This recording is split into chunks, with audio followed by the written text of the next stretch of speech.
Alam niyo ba na si XRP at ang kumpanyang nagpapatakbo sa kanya na si Ripple ay tinuturing ngayon na isa sa mga pinaka-importanteng bahagi ng global financial system?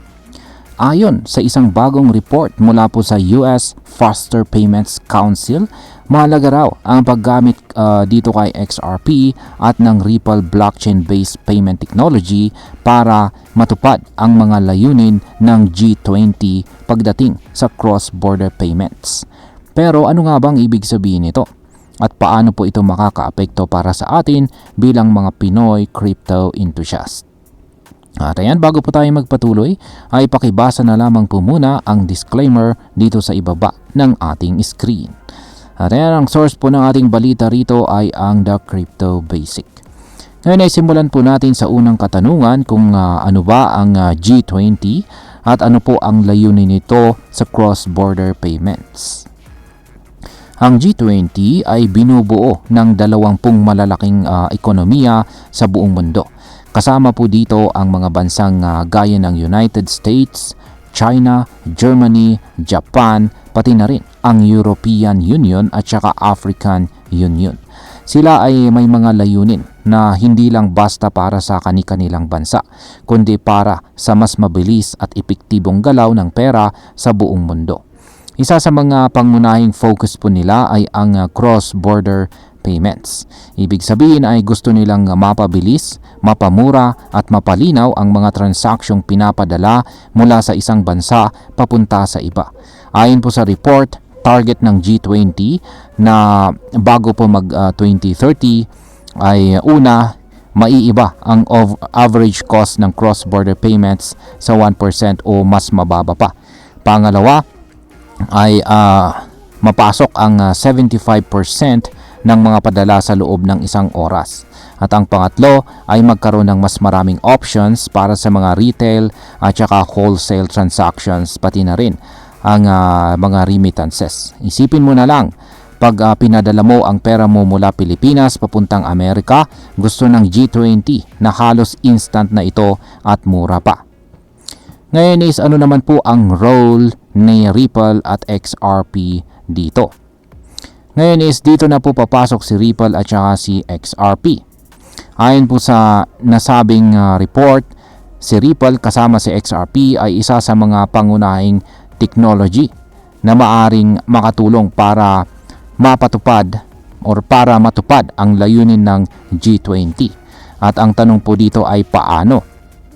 Si Ripple ay may technology po na tinatawag na RippleNet. Isa itong blockchain-based na network na ginagamit ng malalaking bangko at saka financial institutions para makapagpadala ng pera sa iba't ibang bansa ng mabilis, mura at saka secure. Gamit po ang XRP Ledger, si Ripple ay nag-ooperate ng on-demand liquidity. Ibig sabihin ay hindi mo na kailangang maghintay ng ilang araw para sa conversion ng currency. Si XRP mismo ang ginagamit na tulay para sa mabilisang conversion ng pera, parang instant na palitan ng piso papunta po sa dolyar o yen. Dahil nito ay pasok na pasok po ang technology ni Ripple sa standards ng G20 kung saan ay mabilis, mura, transparent at available kahit sa mga developing countries tulad po ng Pilipinas. Ngayon ay ano naman po ang sinasabi ng US Faster Payments Council tungkol dito? Ayon po sa confidential report ng US Faster Payments Council, suportado po nila ang ideya ng paggamit ng distributed ledger technology or DLT na kung saan ay kasali si Ripple. Inirekomenda rin nila na dapat ay maging compliant po sa ISO 20022 ang mga domestic payment providers sa Amerika. Yan ang ISO 20022 ay isa itong global standard para sa financial messaging. Hindi na lang simpleng text ang usapan dito. Mas structured na po ang data, mas malinaw at mas interoperable. At ang good news, si Ripple ay compliant na po dito. Ibig sabihin ay handa na siya para sa susunod na henerasyon ng financial systems. Bukod po kay Ripple, binanggit din sa report si Stellar. pero mas pinapaboran po si Ripple dahil sa laki ng network nito at sa success ng kanyang partnerships sa iba't ibang bangko sa buong mundo. Ngayon is paano po makikinabang itong si XRP sa paglawak ng adoption na ito? Dahil si XRP ang ginagamit mismo bilang utility token sa loob ng Ripple ecosystem, ibig sabihin habang mas maraming bangko at saka institution ang gagamit ng RippleNet, mas lalaki po ang demand para kay XRP. At kung lalaki ang demand, alam na natin kung anong kasunod. Posibleng tumaas po ang presyo ni XRP. Kaya't kung isa kang XRP holder ngayon, malaking bagay ito. Habang tumataas po ang adoption at kinikilala siya ng mga global financial leaders, tumataas rin ang tiwala ng mga investors kay XRP. At habang lumalawak po ang use case ni XRP sa real-world financial systems, mas nagiging valuable po siya bilang isang asset. Ren, pag-usapan na po natin ang posibleng epekto nito para sa atin bilang mga Pinoy crypto enthusiasts. Ayan. Bilang mga Pinoy na active sa crypto, lalo na kung ikaw ay trader o hodler na XRP, ay magandang balita ito.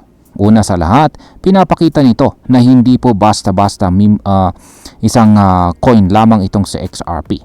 Siya ay may matibay po na use case at aktual na application sa totoong mundo. Kung gagamitin po si XRP bilang global standard sa pagpapadala ng pera, malaking tulong ito para sa mga OFWs at mga negosyo dito sa Pilipinas na nagpapadala at tumatanggap ng pera mula abroad. Isipin mo, hindi mo na kailangan ng middleman tulad ng Western Union o bank transfers na may mataas na fees at matagal pa ang proseso. Pangalawa, mas nagiging legit at credible si XRP sa mata ng mga institution.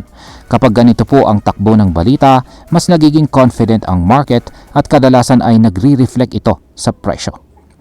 Bilang panghuli, ang masasabi ko naman tungkol dito ay sa totoo lang, nakaka-inspiring ng takbo ni XRP ngayon. Hindi na lamang po siya basta isang cryptocurrency na pinapangalagaan ng mga degen traders. Unti-unti na siyang tinatanggap bilang backbone ng future global payments system. Ang G20 mismo ay nagpapakita po ng intensyon na baguhin ang global financial system at si Ripple at XRP ay nasa gitna ng pagbabagong ito. Kung mangyayari po talaga ang plano ng G20 sa 2027 at 2030, malaki ang posibilidad na si XRP ay maging core token ng global transactions. Pero syempre, dapat pa rin po tayo mag-ingat.